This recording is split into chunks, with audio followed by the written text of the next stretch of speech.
fractions. If we have to simplify, and then we are dealing with fractions, what we are then saying is that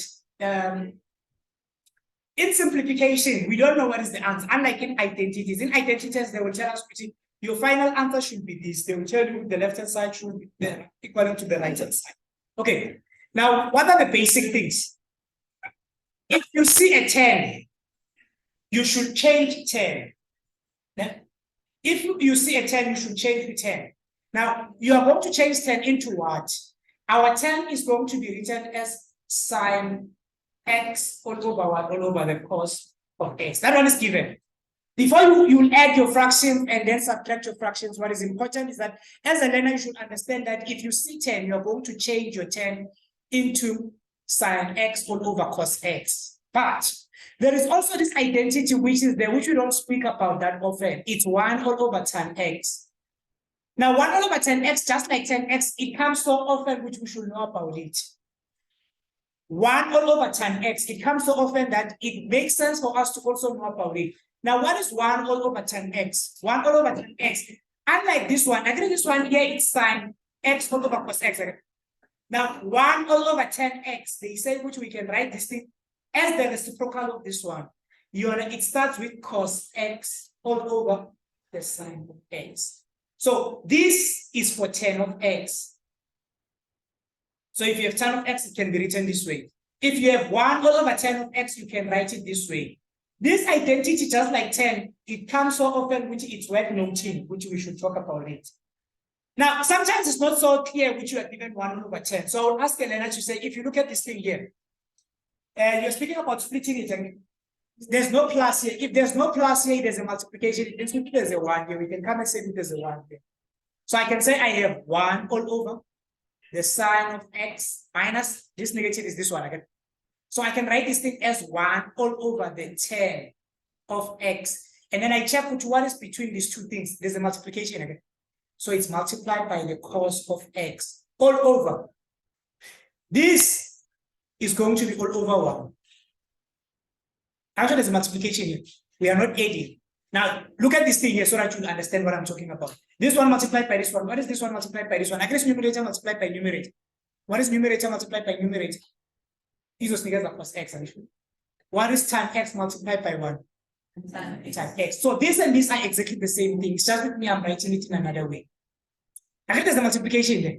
So I'm saying because there's a multiplication here, I can simply, in fact, you can still even see it here. I think we're saying here you have cos x all over the tan of x. What I'm saying is that there's a 1 here. So this part here, you can see what you have this part that I'm talking about, this thing here. Give this part that we're talking about. Give 1 all over tan x. Okay. But if it's not so clear, you can come and show it here. And then what is 1 all over tan x? We spoke about it now. What is 1 all over tan x?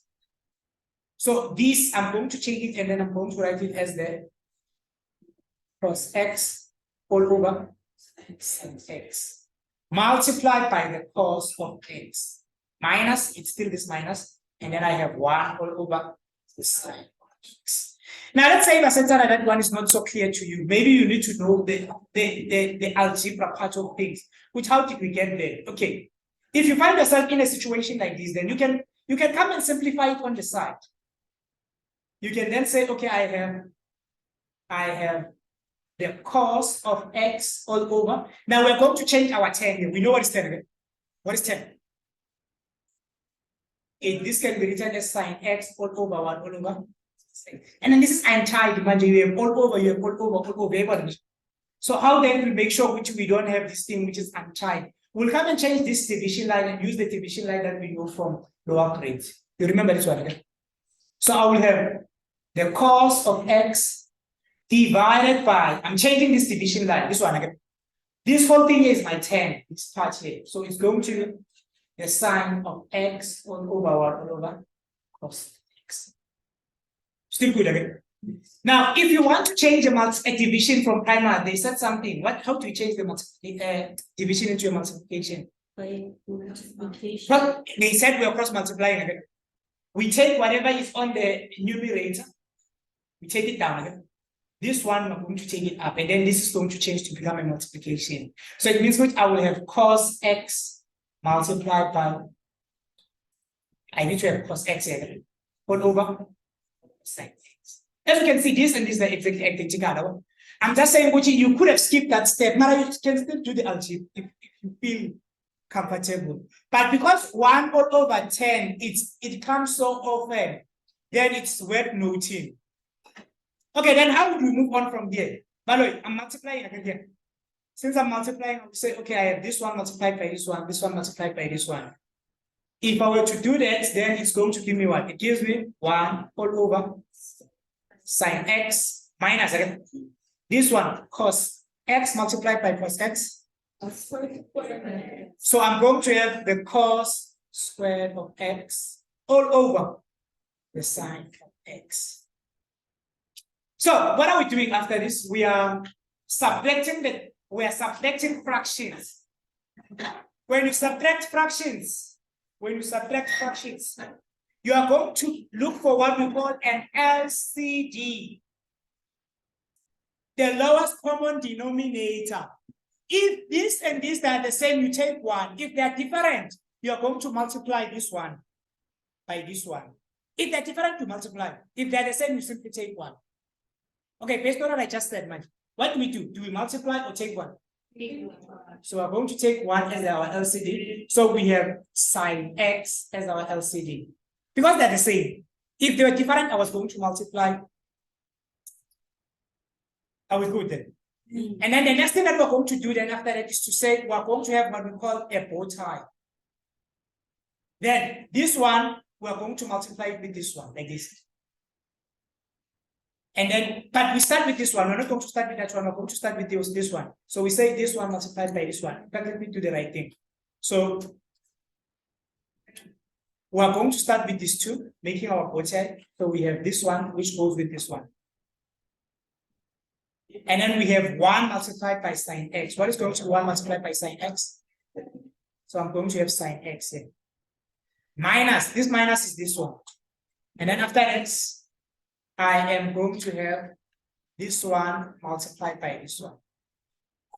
And then it says I have sin x multiplied by the cos squared of x. What do I get? What am I going to get?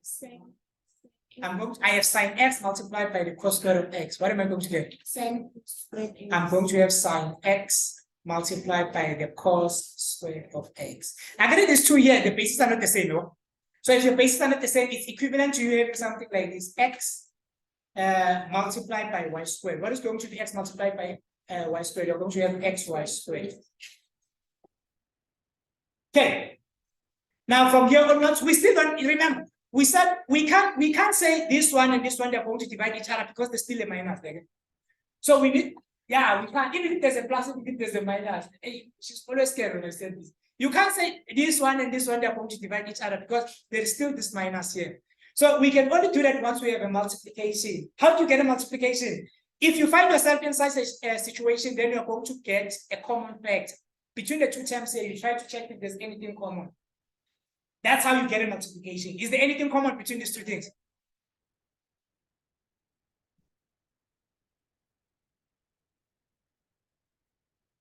Is there anything common between these two things? Okay, what's common? We have sin x. If we take out our sin x,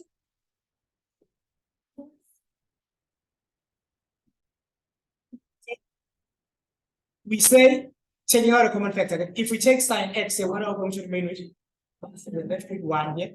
Minus, if we take sin x here, we are going to remain with. So we have cos squared x all over the sine of x. You see now there's a multiplication again, unlike before. So there's this thing multiplied by this one. But at the same time, we know what is 1 minus cos squared of theta. What is that? It's sine squared of theta. So I will have the sine x multiplied by the sine squared of x all over the sine of x. Sine of x and the sine. You see, once you have multiplication, then you can divide things out. But as long as you don't have the multiplication, then you need to factorize. Make sure you factorize. And then this is also multiplication, by the way, guys. Inside the bracket, we have two terms, but This one is multiplying this one. So I could have said even here, this one is going to divide this one. Do you see what I'm talking about? Yeah, these two, they could have divided each other because there's a multiplication between these two things. So yeah, it means which our answer is going to be equal to the sine squared of x. And then, yeah, I think